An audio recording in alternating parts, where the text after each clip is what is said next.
Sometimes when a composer starts working on a new project, he has an idea, within the first second, and it works. But many times, he's sitting in front of this white sheet of paper and hoping to find the right ideas. Sometimes he needs to switch to another project where he's more inspired in this moment.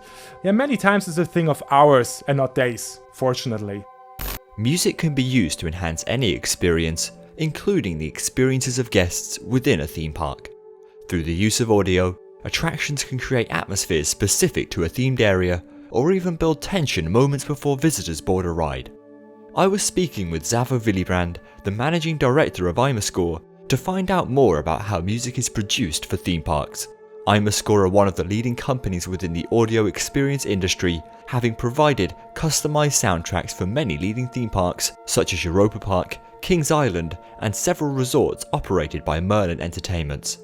I wanted to find out why theme parks around the world pay so much attention to sound design, why music is critical to the theme park industry, and fundamentally, how it's actually created. Music got more and more important over the last years, as did the whole theming, the whole visual theming as well. It became more and more important for theme parks to create an overall experience which touches every sense. So music and sound design also, with creating sound atmospheres, is a good way to add another layer of theming to an attraction. By making an attraction more immersive, parks can set themselves apart from one another, each using customized audio to provide a unique and tailored experience. Music also has the power to make people feel specific emotions throughout their visit and can help to transport them into a world of fantasy. Take the Smiler for example. Its sinister, repetitive theme tune puts people on edge, and it's meant to. It's this creepy tune that sets it aside from other attractions and really defines the ride. But as experienced independent theme park audio creator Nick Huston explains, music can also help to define the experience of a whole park. I think it all comes down to the difference between theme parks and amusement parks. For example, Blackpool don't really have an original soundtrack playing around the park. They don't have original music for their fireworks. They will tend to veer towards pop music, whereas Alton Towers or whatever will have a theme and they will be interested in extending their themed lands with music, which I think is that's purely what music does in a theme park. It brings out the theming that the park creators want for that specific land. If they were to go down the route of original music, you generally do a one-off cost and then they own it and they can do whatever the heck they want with it. You don't have to deal with PRS or licenses or who owns what and who needs to be paid when and stuff. So in a way, it makes it easier for parks to manage the music financially, but it also means they are free to put it in adverts and TV, and it becomes a real brand identity. Brand identity can really help to enhance the impact a park makes. Not only is it useful for ensuring members of the public can quickly recognise the park within adverts, but it also provides a sense of consistency throughout various attractions or areas within the park, and even across different advertisements. So much so, theme parks can become a recognisable brand outside the walls of the park itself. However, before a park's brand identity can be established, the meticulous creative process of producing custom audio must be navigated, which starts with the park themselves. The production of theme park music or theme park audio in general usually starts with a few nice words and artworks we receive from the creatives of the several attractions. Sometimes we get in touch with theme parks when we see the news that they are building some interesting attraction. Of course, we are also interested in producing the music for it. But sometimes the theme parks also contact us beforehand, which is a nice thing. Of course, we did not start like that. In the beginning, we had to send applications to every theme park project, hoping that we get the job. Once the park has made contact with the producer of the audio, the collaborative process begins. It's at this point that the melody is created within an initial demo track. This short, rough piece aims to summarize the sounds and sensations the entire track will offer. The real challenge for the park's creative team is making sure they effectively convey their ideas for the ride or area they are creating to the audio producers. There are certain kind of buzzwords that get chucked around a lot, sort of industrial, gritty, Victorian. I tend to veer a lot towards the creepy stuff more than the kind of general epic theme parky stuff. I mean, you wouldn't associate high, happy woodwinds with a creepy gothic mansion, would you? So there are certain visions of, if I know what the maze or the attraction or the area looks like, I know immediately where to go musically. We need cliche sounds in order for the brain to immediately relate to what the story is, because if you try and be too clever, it gets a bit confusing for everyone. Sometimes, inspiration comes when the two parties meet. Many times they invite us to go on site, to see the construction site, which is quite interesting when you see how huge it is, for example. But most of the times it's just, a big puddle of mud, which isn't really inspiring.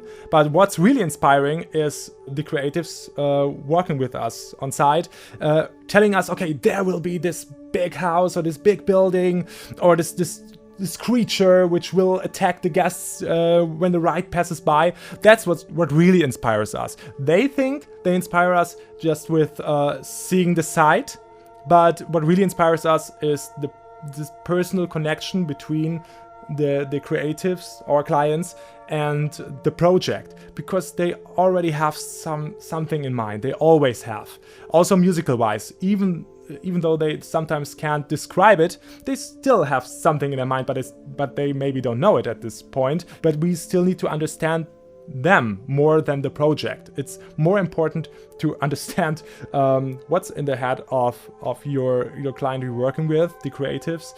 And as soon as you get it, as soon as you get on the same page, you get inspired. Again, it's the communication, it's the collaboration back and forth between the composer and the park's creative team. This is how the musical process begins. The producer starts the project by creating the initial overall sound and feel of the music. The creation of an identifiable hook or tune is arguably the most important stage of the process.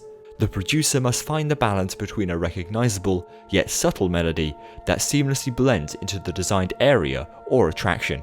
Until you find the right sound, mood, and especially main melody, the main tune, this is all just the beginning. The production comes afterwards, and you're just putting the additional minutes behind this approved 2 or 3 minutes, which really have everything in them you need for the soundtrack. All the rest is just additional work to make it longer, so it isn't annoying, because if you have the 3-minute piece of music, it would make people crazy. But in the end, you have the 30 minutes, but the first 2 or 3 minutes are the most important, because that's where we really need to nail it. This stage in itself involves a lot of collaboration with the park, as the creatives must be happy with the overall experience the audio creates. Often, this results in both parties bouncing ideas back and forth between them. Numerous versions of the track are exchanged to ensure it fulfills the creative's vision. I did a Ghostbusters attraction years and years ago, and that was very, very back and forth between me and my friend Dominic McChesney, who was in charge of the attraction. I think in the end we did 28 drafts of that piece of music. The Molly Crow finale for Alton Towers was coming up to about 35 drafts, and we were still changing things on the very first day that was operating. And, you know, they're living, breathing pieces of theatre, so if something's not working, you go back and you make it work. You can't just say, oh, we're open now, that's it, we're done. You just got to make sure it's the best it can be. After a few demos, usually, we get on the track and know what to do, so we can produce the outstanding minutes, which is often between 30 and 60 minutes for an attraction. At this point, the bulk of the audio is produced as an extension of the initial melody or tune. As theme park audio is played continuously, composers must create tracks that flow without a beginning, middle, or end.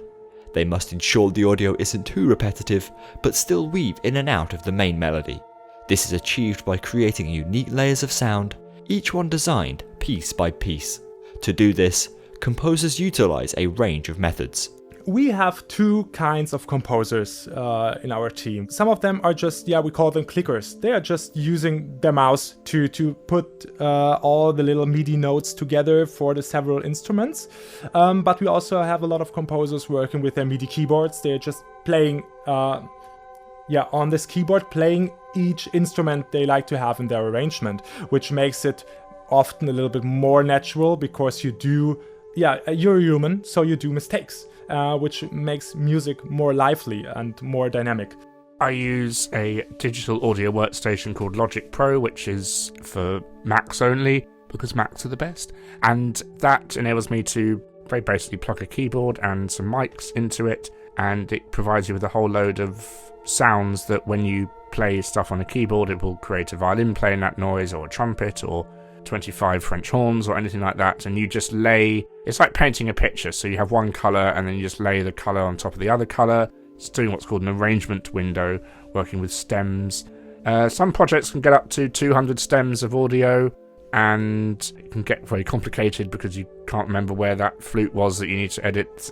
With high attention to detail and a large number of stems, the creation of audio is an intricate and complex process. The progress an individual composer makes often differs from person to person and even day by day. Yeah, usually a composer can produce a minute of music a day. That's the average. Sometimes it's 2 minutes, sometimes even 5 minutes. Sometimes it's just 10 seconds. So it really depends on, if the composer has a creative day or not, if he's inspired or not. This means producing music for theme parks can be a lengthy process.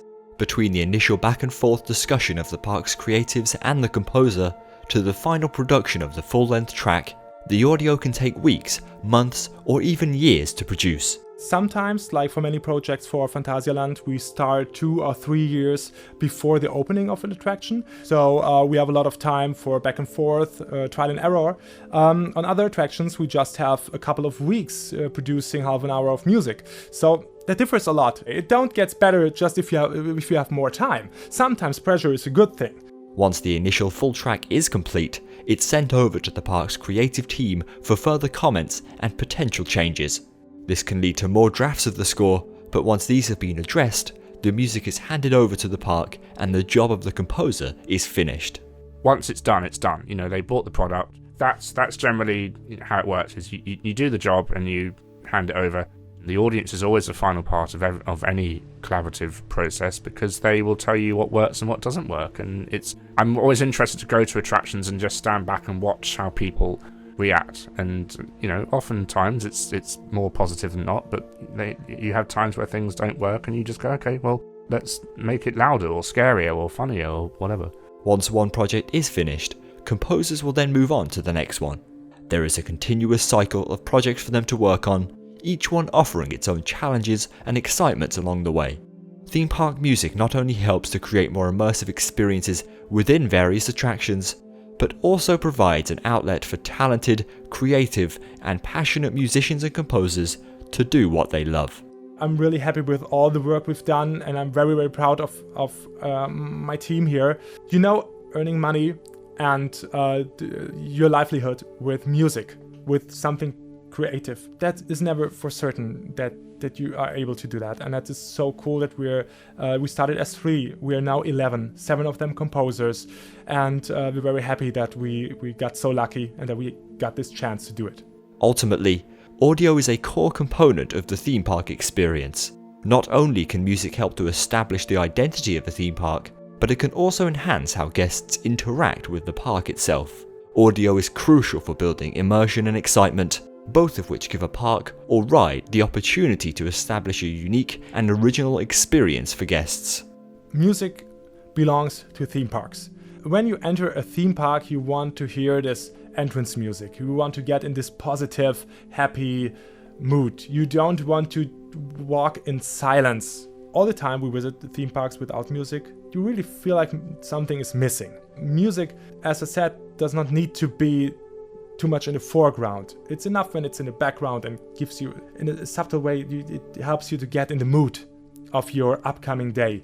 And that's why I think that music is crucial for theme parks, especially for the entrance areas. When you buy your ticket, you enter the park, you walk your first meters into the park, you really want to get in the mood. You want to have a good day, and music helps you to do so.